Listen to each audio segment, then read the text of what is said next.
Hey everybody, I am coming to you today to talk about water. Once upon a time, somebody decided that 8 ounces of water a day sounded like a really good idea. But there wasn't actually any science behind that. They just kind of pulled that number out, sounded good.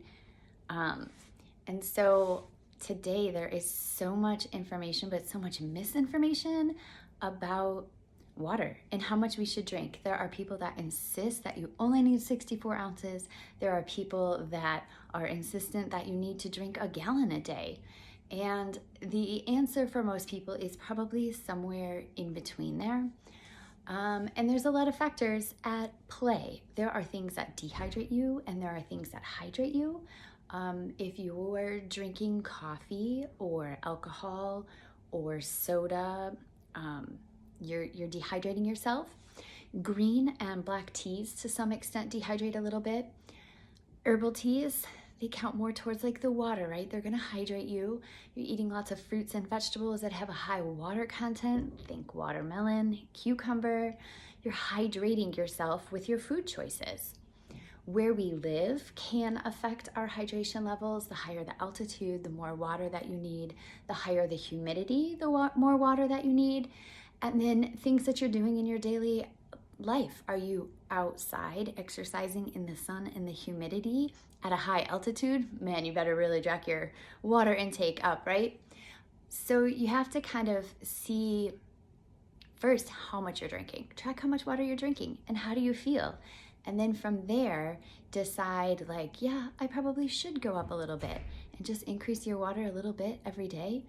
When we go from like next to no water to a gallon of water a day, it can actually have some negative effects on you. I know that people always complain about how often they're in the bathroom because they're always having to pee. And if your urine is too clear, it's actually a sign that like everything is flushing right out of you and your body is not even retaining the electrolytes that it needs.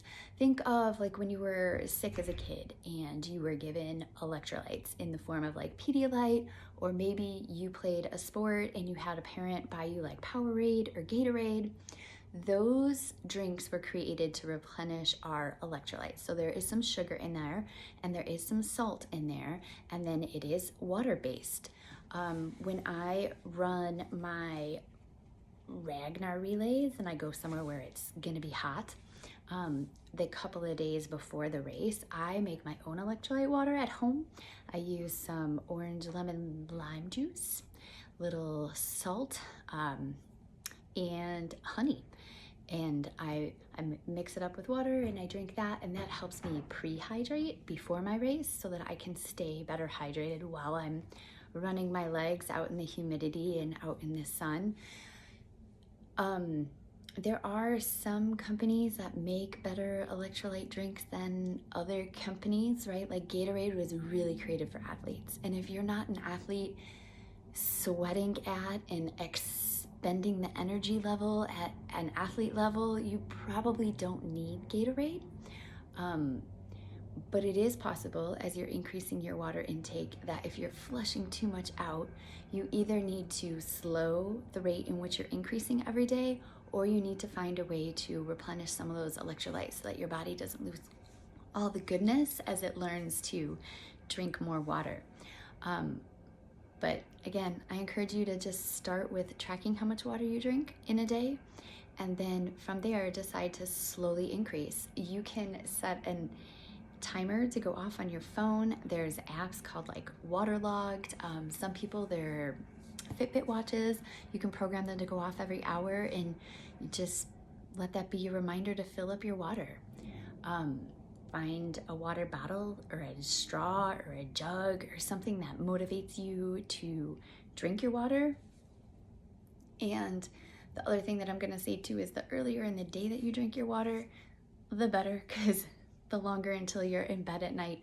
One of the best things you can do for yourself is when you get up, like when you go upstairs to bed at night, bring yourself like a cup of water up, and when you wake up, drink that water first thing. It's amazing what it can do for your body. So I would love to know, how much water do you drink a day? Do you think it's enough? Or do you think maybe you need to increase? Let me know in the comments. Have a great day.